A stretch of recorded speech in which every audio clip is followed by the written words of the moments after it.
Welcome back. Now in this video, we want to talk briefly about social media setups and in your autoresponders. The last message that you're going to have in the series for a particular launch, you want to encourage people to become part of whatever your existing social media presence is.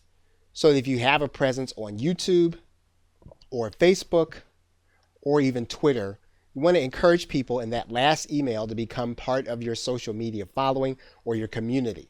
You don't want to necessarily link out from the download page. Once again, what are we trying to do in the download page? We're trying to encourage people to click on the upsell. We don't want to send them into distraction.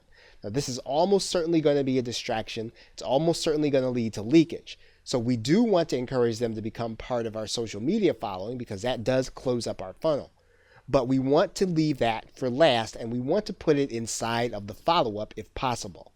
Or even if you have a webinar that you're doing after the fact, that's a good place to mention all of your social media accounts. Most people are probably going to watch the replay, but that's a good time to let people know that you've got a social media following that you like for them to become part of.